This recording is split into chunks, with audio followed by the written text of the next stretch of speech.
ان ہستیوں کی فضیلت کے لیے ہمیں جھوٹی روایات کا سہارا لینے کی ضرورت نہیں ہے۔ رسول اللہ صلی اللہ علیہ وآلہ وسلم کی جو ختم نبوت ہے اس میں احتمال بھی نہیں ہو سکتا کہ آپ کے بعد کوئی نبی ہے یا کسی کے اندر نبی بننے کی صلاحیتیں تھیں، کہ حضرت عمر کے اندر ایسی کوالٹیز تھی کہ اگر محمد بن عبداللہ صلی اللہ علیہ وآلہ وسلم وہ مبعوث نہ ہوتے تو حضرت عمر مبعوث ہوتے۔ یعنی کسی کے ذہن میں بھی یہ نہیں آنا چاہیے کہ اگر حضرت علی رضی اللہ تعالیٰ عنہ علیہ السلام وہ رسول اللہ صلی اللہ علیہ وآلہ وسلم کے ساتھ ان کا مقام اور مرتبہ ایسا ہے جیسے موسیٰ کے ساتھ ہارون کا تھا، تو شاید رسول کے جانے کے بعد آپ نبی ہوں گے۔ تو رسول اللہ نے فرمایا نہیں۔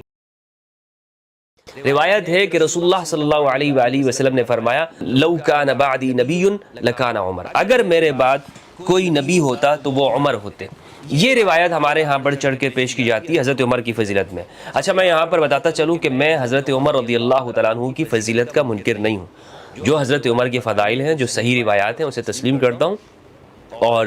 حضرت عمر رضی اللہ تعالیٰ عنہ نے جس طرح جو اسلام کی خدمات کی ہیں، رسول اللہ صلی اللہ علیہ وآلہ وسلم کا ساتھ دیا ہے، وہ اپنی جگہ مسلم ہے۔ لیکن یہ جو موضوع روایات ہیں یہ صرف حضرت عمر سے متعلق نہیں، ایسی بے شمار روایات آپ کو حضرت ابوبکر رضی اللہ عنہ کی فضیلت میں نظر آئیں گی، گھڑی گئی ہیں، جھوٹی روایات ہے۔ حضرت عثمان کی فضیلت میں بنائی گئی ہیں، خود امام علی علیہ السلام کی فضیلت کے اندر جھوٹی روایات ایک طبقے نے اسے گھڑا ہے۔ بہت ساری روایات ہیں، کسی دن انشاءاللہ عز و جل میں اس پہ بھی بات کروں گا کہ امام علی علیہ السلام کی شان میں، اہل البیت کی شان میں کون کون سی روایات جھوٹی من گڑت طور پر اسے پیش کیا گیا۔ دیکھیں، فضیلت ثابت کرنے کے لیے، ان ہستیوں کی فضیلت کے لیے ہمیں جھوٹی روایات کا سہارا لینے کی ضرورت نہیں ہے۔ امام علی علیہ السلام وہ اس سے بالا اور برتر ہیں کہ ہم ان کی یا اہل البیت کی فضیلت ہم جھوٹی روایات کے ذریعے ثابت کریں۔ امام علی کے لیے رسول اللہ صلی اللہ علیہ وآلہ وسلم کا غدیر کے موقع پہ ہاتھ بلند کر کے فرمانا من کنت مولاہ فہذا علی مولا اللہم والی من والا وعاد من عادا، کہ جس کا میں مولا ہوں علی اس کا مولا ہے۔ اور علی، امام علی علیہ السلام حضرت ابوبکر، حضرت عمر، حضرت عثمان، حضرت خباب، حضرت خزیمہ، حضرت ابو ایوب انصاری، سعد بن عبادہ، سعد بن معاذ، جلیل القدر صحابہ، عبداللہ بن مسعود، عمار یاسر رضی اللہ تعالی عنہم اجمعین، ان سب کے مولا ہے، سب صحابہ کے مولا امام علی علیہ السلام ہیں۔ تو اب آگے کیا بات ہے؟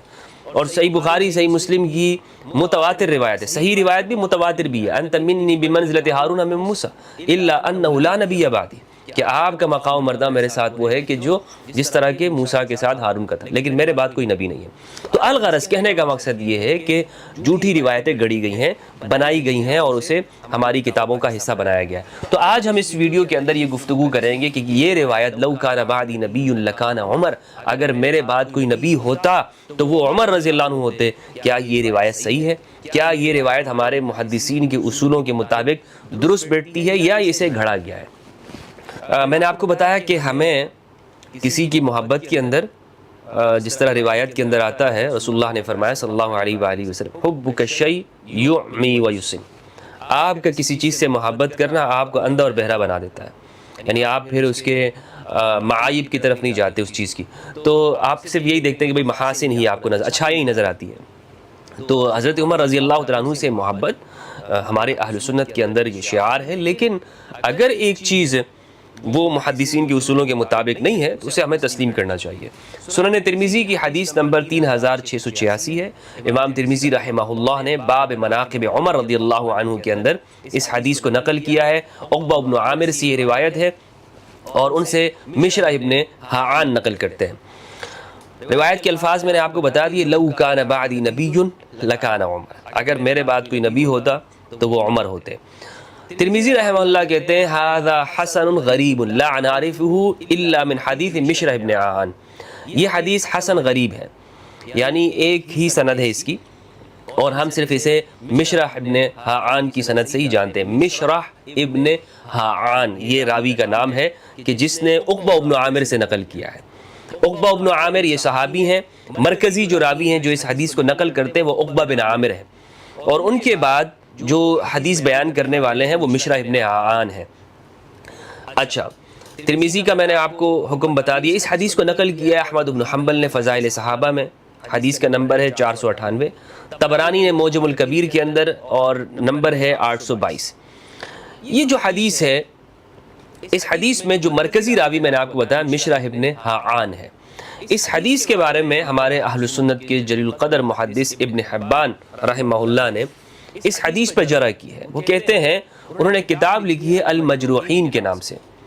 جس کے اندر ان راویوں کا ذکر ہے کہ جو راوی معتبر نہیں ہے۔ اس میں یہ لکھتے ہیں جلد نمبر 2 صفحہ 367، مشرح ابن حاعان کی زندگی میں وہ لکھتے ہیں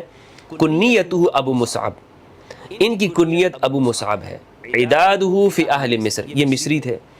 یروی عن عقبہ بن عامر احادیث مناکیر، یہ عقبہ بن عامر سے منکر روایتیں بیان کرتے ہیں۔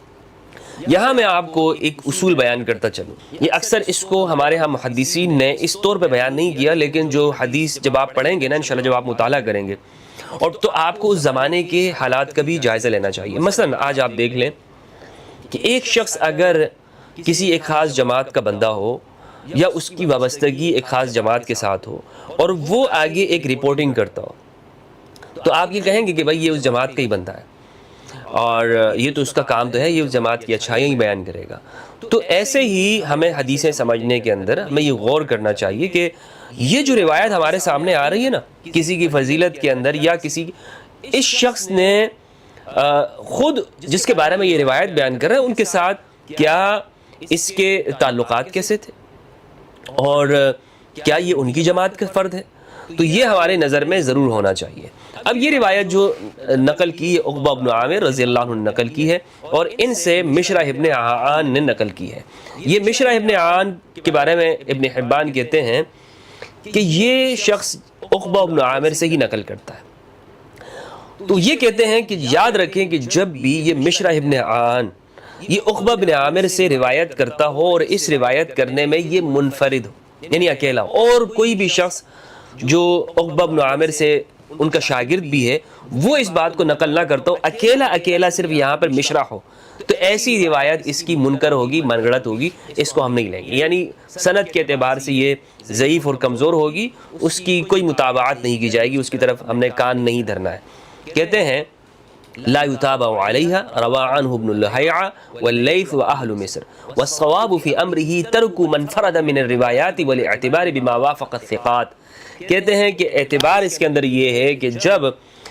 یہ منفرد ہوگا عقبہ بن عامر سے روایت کرنے میں تو ہم اس کی بات کو نہیں لیں گے، ہاں جب یہ اور جو ثقہ راوی ہیں اور جو رپورٹرز ہیں راوین ہیں جب تک اس کی بات ان کے ساتھ میچ نہ کرتی ہو۔ تو اس سے معلوم ہوا ابن حبان کی اس رائے سے جو انہوں نے اس شخص کا انالائسس کیا ہے کہ تجزیہ کیا ہے، ہمیں ان کی جو متفرد روایت ہے اس کو قبول نہیں کریں گے۔ الضعفاء والمتروکون کے اندر ابن جوزی رحمہ اللہ جلد 3 میں نقل کرتے ہیں مشرح ابن حاعان ابو مصعب المصری یروی عن عقبہ قال ابن حبان انقلبت علیہ صحائفہ فکان یحدث بما سمع من هذا عن ذاک وهو لا يعلم، کہ اس کے جو صحیفے تھے نا جو جہاں پہ اس نے حدیثیں لکھی ہوئی تھی وہ ادھر ادھر ہو گئے، الٹ پلٹ ہو گئے، تو پھر اسے پتہ نہیں چلتا تھا کہ یہ حدیث کس سے میں لے رہا ہوں کس سے نہیں لے رہا ہوں، کیونکہ سارا علم تو اس نے کتابوں کے اندر لکھا ہوا تھا، رجسٹرڈ کے اندر لکھا ہوا تھا، تو اس لیے رجسٹر کے اندر لکھا ہوا تھا، اس لیے ان کو معلوم نہیں پڑتی تھی بات۔ ابن قدامہ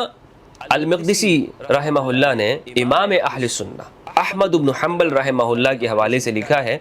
اپنی کتاب المنتخب من علل الخلال کے اندر، لکھتے ہیں صفحہ نمبر 191 کے اوپر، کہتے ہیں احمد بن حنبل رحمہ اللہ نے فرمایا اضرب علیہ فإنہ عندی منکر، کہ اس روایت کو ہٹاؤ، یہ روایت میرے نزدیک منکر ہے، یہ روایت میرے نزدیک کیا ہے؟ منکر روایت ہے۔ کس نے کہی یہ بات احمد بن حنبل رحمہ اللہ نے کہی ہے، کن کے بارے میں؟ مشرح ابن حاعان کی اس روایت لو کان بعدی نبی لکان عمر کے بارے میں۔ تو یہ احمد بن حنبل کا ایک موقف ہے جو چوٹی کے عالم ہیں، اہل سنت والجماعت کے محدثین میں سے، لہٰذا یہ جو روایت ہے اس میں کوئی صحیح درجے کی نہیں ہے۔ ترمذی نے خود اس کو صحیح نہیں کہا ہے بلکہ کہا ہے کہ حسن غریب ہے، یعنی یہ ایک ہی سند سے ہے، اور اس شخص کی جو رپورٹنگ ہے ان کے بارے میں نے آپ کو بتایا کہ جہاں پر یہ متفرد ہوتا ہے ہم اس روایت کو قبول نہیں کرتے۔ اب یہ روایت اگر ہم قرآن مجید کے ساتھ اس کو پیش کرتے ہیں تو قرآن مجید میں آپ یہ دیکھیں کہ جو رسول اللہ صلی اللہ علیہ وآلہ وسلم کی جو ختم نبوت ہے اس میں احتمال بھی نہیں ہو سکتا کہ آپ کے بعد کوئی نبی ہے یا کسی کے اندر نبی بننے کی صلاحیتیں تھیں۔ یہ بات کرنا کہ ہمارے محدثین نے یہ بات لکھی ہے کہ حضرت عمر کے اندر ایسی کوالٹیز تھی کہ جو نبیوں والی تھی، اور یہ جو روایت ہے نا لو کان بعدی نبی لکان عمر، بہت سارے ہمارے احباب اس کو آپ ان سے اگر سوال بھی پوچھیں گے تو وہ آپ کو یہی جواب دیں گے کہ حضرت عمر کے اندر ایسی کوالٹیز تھی کہ اگر محمد بن عبداللہ صلی اللہ علیہ وآلہ وسلم وہ مبعوث نہ ہوتے تو حضرت عمر مبعوث ہوتے۔ اور کچھ موضوع من گڑت روایتیں اس طرح کی ہیں جنہیں ہمارے محدثین نے من گڑت کہا ہے۔ تو اب یہ آپ دیکھیں کہ یہ جو کوالٹیز والی بات کرتے ہیں نا تو یہ ختم نبوت کے ساتھ مطابقت نہیں رکھتی یہ بات، کیونکہ احتمال ہی نہیں ہے۔ رسول اللہ صلی اللہ علیہ وآلہ وسلم کی جو نبوت کی خاتم النبیین والا جو عقیدہ ہے قرآن مجید کی واضح نص قطعی ہے، ما کان محمد ابا احد من رجالکم ولکن رسول اللہ وخاتم النبیین، آپ خاتم النبیین ہیں، یعنی آپ پر نبوتوں کا ختم بالکل، اب آپ کے بعد کسی درجے کا ہر طرح کے حوالے سے کوئی نبی نہیں آ سکتا، نہ ہو سکتا ہے، اس میں احتمال ہی نہیں ہے، یعنی کوئی شخص رسول اللہ کے بعد ایسا نہیں ہے کہ جس میں نبیوں والی کوالٹیز ہو۔ تو یہ روایت قرآن مجید کی اس واضح نص کے مخالف ہے۔ امام علی علیہ السلام، آپ یہ دیکھیں سورہ طٰہٰ کی آیات ہیں، میں آپ کے سامنے تلاوت کرنا چاہوں گا، سورہ طٰہٰ 20 کی 31 سے آپ دیکھیں، اعوذ باللہ من الشیطان الرجیم، بسم اللہ الرحمن الرحیم، وَاجْعَلْ لِي وَزِيرًا مِّنْ أَهْلِي هَارُونَ أَخِي أُشْدُدْ بِهِ أَزْرِي وَأَشْرِكْهُ فِي أَمْرِي كَيْ نُسَبِّحَكَ كَثِيرًا وَنَذْكُرَكَ كَثِيرًا إِنَّكَ كُنْتَ بِنَا بَصِيرًا۔ ان آیات کے اندر حضرت موسیٰ اور حضرت ہارون علیہ السلام واقعہ بیان کرتے ہوئے حضرت موسیٰ کی دعا کا ذکر کیا۔ حضرت موسیٰ علیہ السلام اللہ کے سامنے دعا کرتے، پروردگار میرے اہل میں سے میرے لیے ایک وزیر بنا دے، یعنی میرے بھائی ہارون کو۔ خود ہی آگے بتا دیا کہ میرے اہل میں سے ہونا چاہیے تو وہ ہارون ہو۔ اشدد بھی ازری، میری کمر ان کے ذریعے سے مضبوط ہو۔ یہ آیات جو سورہ طٰہٰ کے اندر یہ جو واقعہ بیان کیا گیا ہے، رسول اللہ صلی اللہ علیہ وآلہ وسلم نے اپنی زندگی کے اندر جو اپنا وزیر بنایا۔ اب یہاں پر وزیر کا معنی آپ خلافت کا کریں یا نہ کریں، یا آپ چلیں اس کو ہم اگر کسی کو سمجھ میں نہ آتا ہو یا اس لفظ سے ہی اسے الجھن ہوتی ہو تو میں اسے علم کی وراثت ہی رکھ دیتا ہوں۔ یعنی حضرت موسیٰ نے جو حضرت ہارون کے لیے جو وزیر کا لفظ استعمال کیا اور مانگا ہے پروردگار سے، تو آپ یہ سمجھ لیں کہ جو رسول کی زندگی میں علم کو بیان کرنے والا ہوگا، نبوت کے علم کو، تو اسی طرح رسول اللہ نے اپنی زندگی کے اندر جو اللہ سے مانگا ہے یا جسے قرار دیا ہے وہ علی بن ابی طالب علیہ السلام ہے۔ فرمایا تبوک کے موقع پر انت منی بمنزلت ہارون من موسیٰ الا انہ لا نبوت بعدی یا الا انہ لا نبی بعدی۔ صحیح بخاری کی روایت 3706، صحیح مسلم کی روایت 6220، طویل روایت ہے،